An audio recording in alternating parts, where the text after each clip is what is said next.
What if ancient stories, thousands of years old, held the key to understanding our most complex modern struggles, from leadership failures to collective grief? It sounds like a pretty dramatic premise, right? It does, yeah. But today, we're plunging into something, well, I think far more profound: the enduring world of Greek tragedy. Welcome to the deep dive. This is where we unpack a rich stack of sources, try to extract some powerful, sometimes surprising insights. And you've sent us an incredible array of material for this deep dive. I mean, really fascinating stuff. Yeah, it's quite a mix. Everything from in-depth academic articles analyzing, say, Euripides Medea, to discussions about filmed performances of classic plays. We've also got pieces looking into the timeless life lessons from Athenian tragedies, insights into how ancient Greek theater speaks, like, directly to modern social issues. And even an article dissecting common leadership flaws in today's corporate world. So a really broad spectrum. Absolutely. So our mission for this deep dive is to explore why these plays, 2,500 years old, why they still resonate so profoundly today. Right. We want to look at how they're being reinterpreted, adapted for today's audiences. And crucially, what they teach us about, well, universal human nature, persistent societal challenges, and maybe even how we can navigate our own lives a bit better. We'll definitely look at how concepts like tragic flaws connects surprisingly with modern leadership challenges. That's a fascinating link. Yeah, and how performance itself can be this powerful tool for healing, for community building. So get ready for some surprising facts and hopefully some real aha moments along the way. Okay, so let's unpack this enduring phenomenon. Greek tragedy. For anyone who needs a quick compass setting, we're mainly talking about the big three, right? Aeschylus, Sophocles, and Euripides, Yeah. writing back in the 5th century BCE. Ancient Athens, that golden age of culture and thought, and their plays weren't just like Saturday night entertainment. No, not at all. They were integral to civic life, religious festivals, huge audiences, thousands of citizens watching. And the stories themselves usually centered on these, well, grand figures, powerful houses, kings, queens. Often ill-fated figures, yeah. Hmm. Caught up in dynastic quarrels, ambition, cycles of revenge or fate. Their characters often faced huge external pressures, Yeah. prophecies, curses, societal expectations. But just as often, it was something internal, wasn't it? Their own flaws, their errors in judgment leading to these spectacular downfalls. Exactly. So the big question, the one our sources keep coming back to, is just why? Why do these ancient stories still grab us so powerfully millennia later? It's fascinating, isn't it, how universal their core concerns feel. It bridges that gap between, ancient kings and our own daily dilemmas. Yeah, Andy Owen, who writes brilliantly on war ethics and philosophy, he makes that point strongly. He does. He says these aren't just historical artifacts. They contain timeless lessons that still apply to our personal lives. And he really hones in on one core question they ask again and again. Right. What should I do? Such a simple but profound question. And that's not just for kings dealing with fate, is it? It's universal. Completely. Yeah. Whether you're grappling with big state matters or just, a career change, a family conflict, a moral choice in your everyday life. We all face those moments. Difficult choices, pressure, not enough information, big consequences. That fundamental human experience, that agonizing moment of choice, Yeah. that's what keeps these plays feeling so alive, I think. They speak to the tough parts of just being human. And that universality, it leads us straight into one of the most compelling, maybe most misunderstood ideas in Greek tragedy. The flawed human, the fatal flaw. Ah, yes, the fatal flaw. We hear that term all the time. We do, but it's much more nuanced than just a simple mistake or being a bad person, isn't it? It points to something deeper. The nuance is absolutely critical. You have Aristotle, right, in his Poetics, introducing hamartia. Which often gets translated as fatal flaw or tragic flaw. Yeah, a bit reductively sometimes. A better understanding is probably error of character, or maybe even more sharply, a basic human vulnerability. So not necessarily sin or malice. Not necessarily. It points more towards an inherent limitation, maybe an unconscious bias, a deep-seated weakness that's just part of being human. And it's that vulnerability that often leads the character to make choices. Exactly. Choices that, through a mix of circumstances and maybe fate, end up causing profound suffering and downfall. Can you give us a classic example of how that hamartia plays out? Sure. Oedipus is the classic, isn't he? Sophocles' Oedipus Rex. His downfall isn't just bad luck or simple ignorance. It's tied to his character, right? Very much so. His intense, almost reflexive temper, for one. and this relentless, obsessive need to know the truth no matter the cost. He makes a series of choices that are influenced by his flaws. Precisely. Think about that moment at the crossroads. An older man won't yield. Oedipus flies into a rage, strikes out, kills him. He has no idea at the time. No idea. He's just killed his own father, fulfilling part of that horrific prophecy. But it's his choice, driven by his hamartia, his rage, that steers him right into his destiny. And his quest for truth, which seems admirable, Ultimately blinds him. He ignores warnings, pushes forward until he uncovers a reality that's just too terrible to bear. It's his character interacting with these predetermined events, not just fate acting upon him. that combination, fate and his choices, shaped by his hamartia. But Andy Owen suggests there's a real value in understanding this concept for us, even when we feel wronged by someone else. Absolutely. Owen's point is quite profound, I think. He argues that viewing others' actions through this lens of hamartia can be transformative. How so? Instead of just focusing on the harm done or assuming malice, we can try to see the action as maybe stemming from a basic human weakness, a limitation they were possibly helpless to prevent or unaware of. That doesn't mean excusing bad behavior, though. Not at all. It's about understanding the roots, Right? recognizing that these fundamental weaknesses might be present in all of us, including ourselves, just in different ways. So it can foster connection, maybe empathy, instead of just division, even when things are tough. That's the idea. The aha moment is shifting from pure blame towards understanding these inherent human vulnerabilities that maybe we can never fully get rid of. It's about building systems, relationships that kind of account for these weaknesses. Exactly. Yeah. Which could lead to more resilient teams, maybe more forgiving personal connections, a powerful reframing. It really is. Invites empathy. Hmm. And Oedipus isn't the only one, of course. The sources point to other heroes whose flaws are central.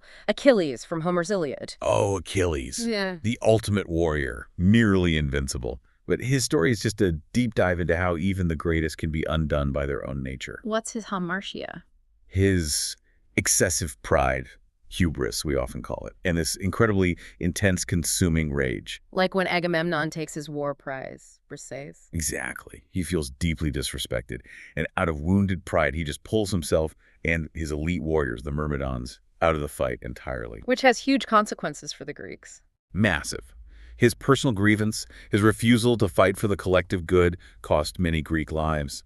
The Trojans gain the upper hand. His pride literally outweighs the needs of the entire army. And the real turning point is Patroclus' death, isn't it? Yes, his closest friend, Patroclus, goes into battle wearing Achilles' armor, gets killed by Hector. That loss just unleashes this raw thirst for revenge. He goes back into battle, but it's different. It's brutal, unchecked rage, culminating in killing Hector, desecrating his body.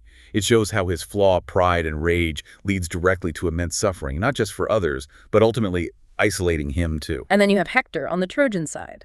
Noble, brave, protector, but flawed too. Hector's flaw is maybe more subtle, almost poignant. It's choosing honor over personal safety, a kind of unwavering duty, even facing certain death. He knows facing Achilles is likely suicide, doesn't he? Deep down, yes. His family pleads with him to stay safe inside Troy's walls, but he confronts Achilles, driven by duty, shame of retreat, his own sense of honor. And that choice, though noble in his eyes, leads directly to his death. And it really marks the beginning of Troy's fall. So whether it's temper, pride, or this rigid adherence to honor, these characters show how inherent traits, pushed to extremes or mixed with tough circumstances, can have devastating consequences. What's truly striking, and this is where it gets really interesting for us today, is how these ancient fatal flaws just echo so strongly in modern studies of leadership. It's almost uncanny. It really is, isn't it? Connecting those ancient insights to contemporary studies is, well, quite revealing. That article by Zenger and Folkman, 10 Fatal Flaws That Derail Leaders. Yes. They essentially found modern-day hamartias derailing leaders. They looked at 360 feedback data for thousands of leaders, identified the ineffective ones, especially those eventually removed. And they found common shortcomings, not necessarily malice, but patterns of behavior. Patterns with clear parallels to our tragic heroes. It's quite striking. So what are some of these modern fatal flaws they found? How do they connect? Well, one big one is a lack of clear vision and direction. Not just lacking a plan, but an inability to articulate a compelling future. See beyond the immediate tactics. You can see the link to Oedipus, right? His initial blindness. Exactly. Not just literal blindness to the truth, but maybe an inability to see the wider implications of his actions. A leader who just believes their only job is to execute might be efficient, but they lack that strategic insight for complexity, like Oedipus's driven tunnel vision pursuit. That makes sense. What about handling mistakes or setbacks? Another key flaw: they don't learn from mistakes. They might make errors at the same rate as effective leaders, but the difference is they don't use them to improve. What do they do instead? They might hide errors, brood, deflect blame, very much like a tragic hero who often doubles down on their flawed path rather than honestly reflecting and adapting. Becoming more entrenched, yeah. And interpersonal skills, crucial for leadership. Definitely. The study highlights a lack of interpersonal skills: abrasiveness, bullying, being aloof, not giving praise. Achilles comes to mind immediately. Powerfully so. His wounded pride, his temper, isolates him completely, cuts him off from the support and camaraderie needed for collective success. Any other parallels? Yeah, things like accepting their own mediocre performance, or don't walk the talk, failing to live up to the standards they set. But the most tragic part, maybe? Perhaps the most direct echo? These ineffective leaders were often unaware that they exhibited these behaviors. They rated themselves substantially more positively than others did. That lack of self-awareness, it's central to the tragic hero's downfall, isn't it? Leading to that painful moment of recognition when they finally see the truth. Exactly. The anagnorisis, the recognition scene. Painful, but crucial. So what does this all mean for us today? Recognizing these universal flaws in ancient characters, modern leaders, maybe even, if we're honest, ourselves. It's more than just self-awareness. I think so. The tragedies aren't just stories, they're mirrors, cautionary tales. The aha moment isn't just spotting flaws, it's recognizing these inherent human vulnerabilities that often operate unconsciously. And seeing them magnified in Oedipus or Achilles or in that leadership data. Gives us a better framework for understanding human behavior, including our own. It can help us navigate our choices with more wisdom, maybe more compassion. Moving beyond blame, perhaps. Towards building systems, relationships that account for these universal weaknesses, leading to more resilience, more forgiveness, more empathy, even when people's actions cause harm. That understanding of shared vulnerability connects really well to our next theme, this dance of fate and freedom, how these plays grapple with those big, often unanswerable questions. Yeah, it's easy to dismiss fate as outdated, mythical, but the sources suggest this tension is still incredibly relevant. How so? Even without literal gods pulling strings. Well, as Andy Owen points out, human experience is a complex interaction between fate and freedom. In the tragedies, characters are often pawns in the petty squabbles of the gods, or tangled in prophecies. But Owen stresses, and this seems key, they still make choices within that framework. Exactly. Within the confines of fate, we are free to make choices. Think Oedipus again. His destiny was prophesied. His parents tried to thwart it. By ordering his death as an infant. Right. But fate finds a way. And it's Oedipus's choice, his rage at the crossroads, that act driven by his hamartia that leads directly to the inevitable fulfillment of the prophecy. His free will becomes the very mechanism of his destiny. Wow. So destiny needs a human hand, human choices to unfold. It seems that way in many tragedies. It's not just a script playing out passively. And you see parallels today. Even without prophecies, we feel constrained by larger forces. Definitely. Owen suggests today we might feel like pawns of autocratic leaders, or subject to the invisible gods of market forces and algorithms shaping our lives in ways we barely grasp. Our freedom feels compromised by the past. Often, yeah. Compromised by the weight of the past. Rita Felsky puts it powerfully. The weight of what has gone before bears down ineluctably on what is yet to come. If we deny that past personal history, collective trauma, societal structures, tragedy teaches we're destined to repeat what has come before, and at worst be destroyed by it. These plays force us to see how much our present is shaped by history and how our choices interact with that inherited weight. So even as we strive for autonomy, we're always in this context, a kind of modern fate. You could see it that way, a reminder of the systemic forces at play. This nuanced view leads to another deep aspect of tragedy, its embrace of moral ambiguity. These aren't simple good versus evil tales. Not at all. They don't offer easy solutions. They live in the gray areas, forcing us to confront irreconcilable truths. As the sources say, it's not the triumph of evil over good, but the suffering caused by the triumph of one good over another. Precisely. Morally defensible but incompatible goals, where there's no reconciliation. Antigone versus Creon in Sophocles' Antigone is the classic example, right? Absolutely. Creon decrees Antigone's brother, Polynices won't be buried punishment for treason. He genuinely believes this is necessary for the stability of the state after a brutal civil war, asserting authority, preventing more chaos. But Antigone defies him. Riven by loyalty to her doomed blood, but more profoundly, by the unwritten rule of the gods, the sacred law demanding burial rites. Both believe they're right. Both have a good they're defending. But their goals are utterly irreconcilable. It leads to immense suffering, deaths, Creon's downfall, no right answer, just tragedy. And that clash of fundamental goods feels so relevant to many of the questions we face today. Personal dilemmas, societal conflicts, polarization. It really does. Which raises that important question. In our modern rush for clear answers, are we missing the wonder in the uncertain present? Because tragedies show that life's deepest questions often don't have neat black and white answers. Exactly. We see today with conspiracies and extreme political and religious views, people desperate for non-existent definitive answers, latching onto simplistic narratives. But tragic thinking suggests seeing things as pure black and white. Leaves little space for coexistence and compromise. That rigid certainty can blind you to the suffering of others and lead you to justify the unjustifiable. The ancient Greeks, despite their gods, focused on the here and now. Profoundly. They seem to accept that striving for the unobtainable, insisting on absolute answers, can make us lose touch with life, perpetuate conflict. So these plays, embracing ambiguity, are almost an antidote to our tendency to simplify and divide. I think they offer that, yes.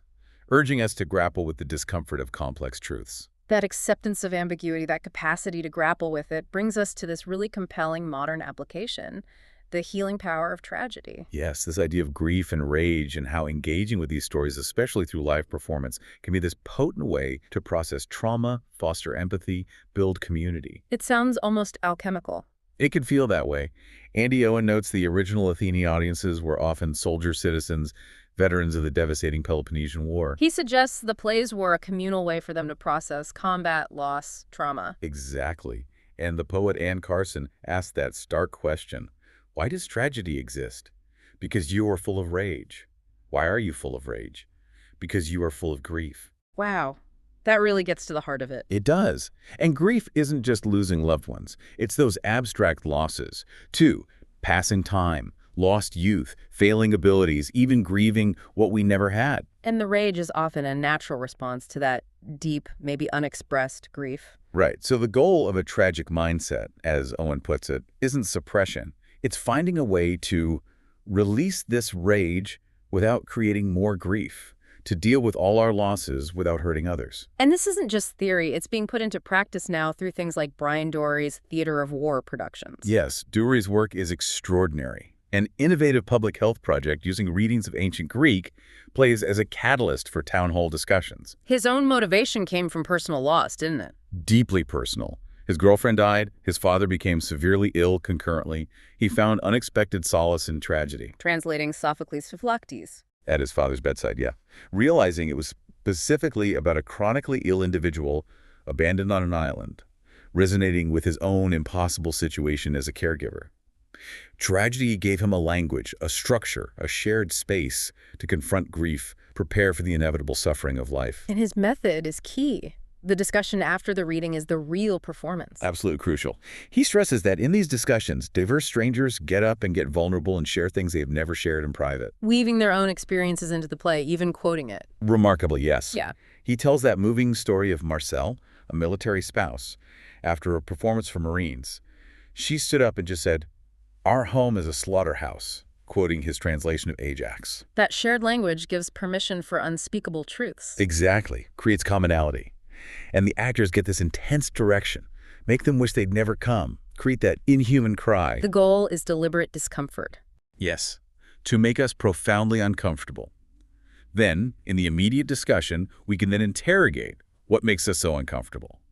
It's provocation designed to open up difficult, healing dialogue. And the real-world impact, especially for military audiences, seems huge, destigmatizing hidden wounds. Tremendous.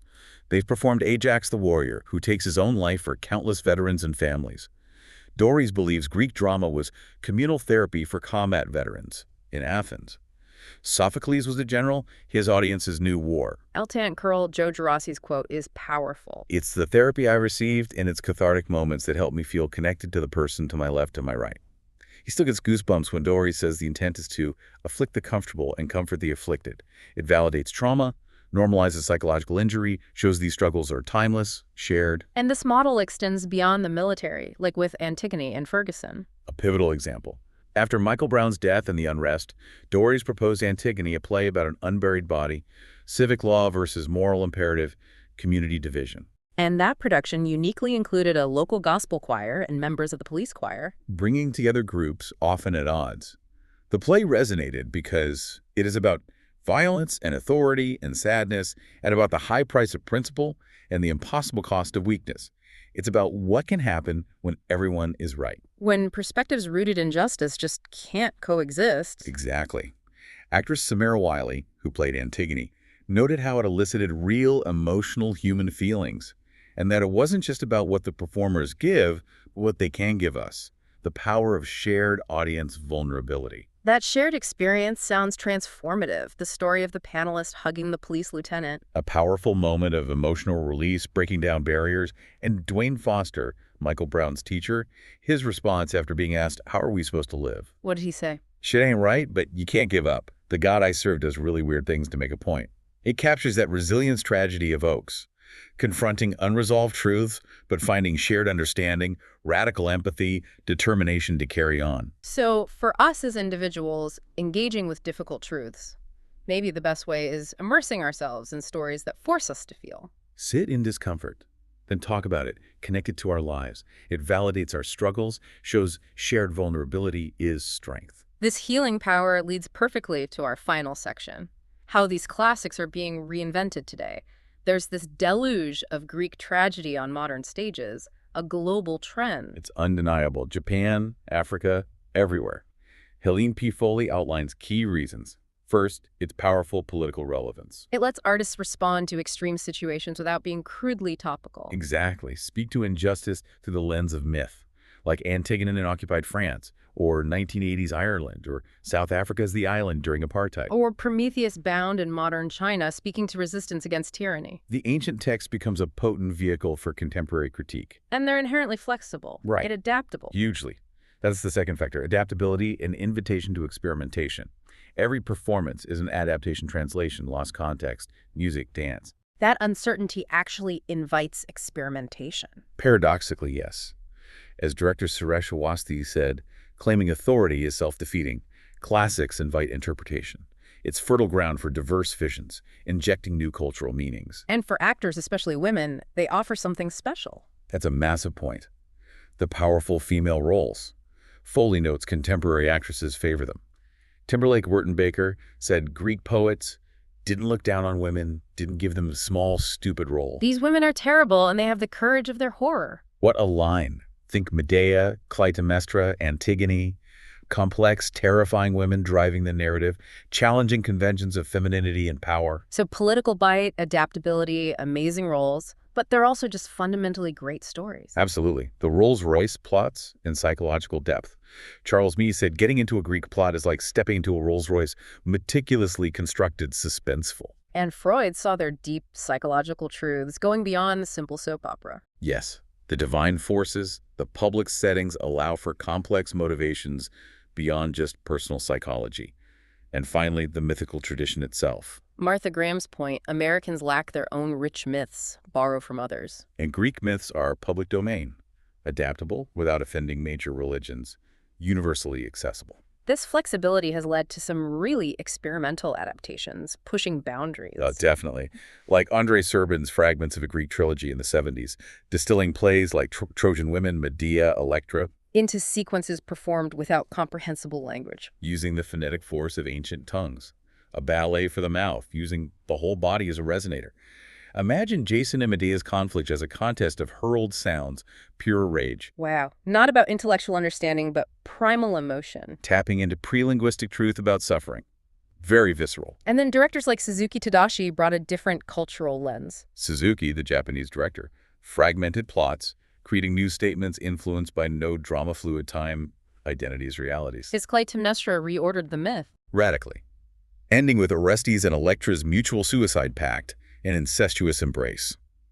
Then Clytemnestra's ghost, in no costume, kills them, linking Western corruption to breakdown of family piety. And using multi-ethnic casts speaking different languages. Deliberately to highlight cultural divides for the audience, making the familiar alien the alien human.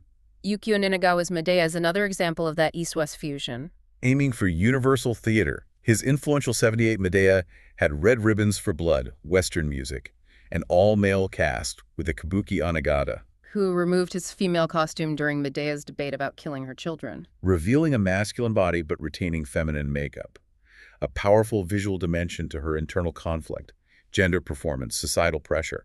These adaptations show how you can deconstruct and rebuild classics to explore new themes, provoke dialogues. It's incredible how core tools persist. Like the chorus, how's that reimagined today? The Greek chorus was vital, both participant and observer.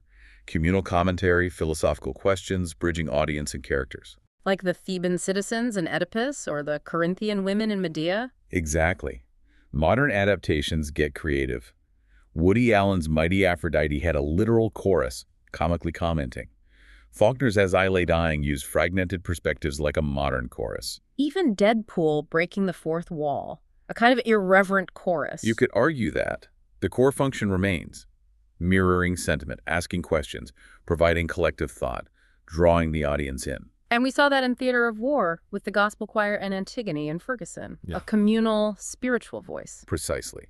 That connection extends to academic and artistic collaboration, too. Foley says classicists learn from artists. Artists provide critical responses often missed in academia. Yes. Students seeing a feminist Clytemnestra might resist simplifying her.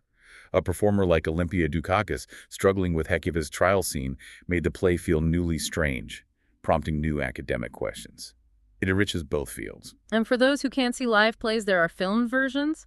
That Reddit thread had interesting suggestions. A real spectrum.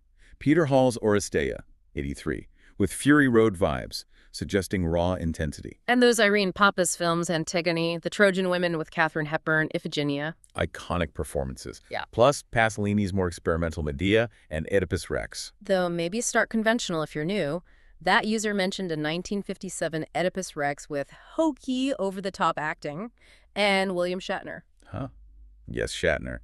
It shows the huge range of interpretations. Traditional, experimental, even unintentionally amusing, underscores their versatility and timelessness. They're not static artifacts, they're living works, constantly reimagined, offering fresh insights. Proving their enduring power to speak across millennia. Okay, as we wrap up this deep dive into Greek tragedy, let's quickly recap the big themes. We've seen their timeless relevance for understanding human flaws as vulnerabilities. Navigating complex moral dilemmas where good clashes with good with no easy answers. And their incredible power to help process grief and rage, especially through modern performance, fostering healing and community. Plus, how they're being reinvented, globally sharp political commentary. Amazing female roles, unlocking deep psychological truths. The ancient Greeks believed, as Andy Owen wrote, there is nothing more beautiful than the individual's struggle against long odds, even as death awaits. They didn't shy away from life's brutal truths, suffering, loss, hard choices. They built theater to help citizens face those intolerable truths. Understanding that confronting reality communally could build a different kind of strength. So what if engaging with these forms, letting them make us uncomfortable, then exploring that discomfort? What if that's a path not to despair, but to finding dignity and meaning even when things fall apart? What if, like Antigone, we can learn to carry on anyway in our own complex, ambiguous world? These plays aren't just about falling, they're about resilience, conscious choice, the strength, and shared vulnerability. So we really encourage you, seek out performances, read translations, maybe Antigone or Medea, look into theater of war productions. Or just reflect. What might a tragic mindset mean for you? Understanding hamartia, accepting ambiguity, processing grief and rage healthily, could that help you live with more grace, dignity, shared humanity? The answers, maybe, are echoing from those ancient stages waiting to be rediscovered inside you.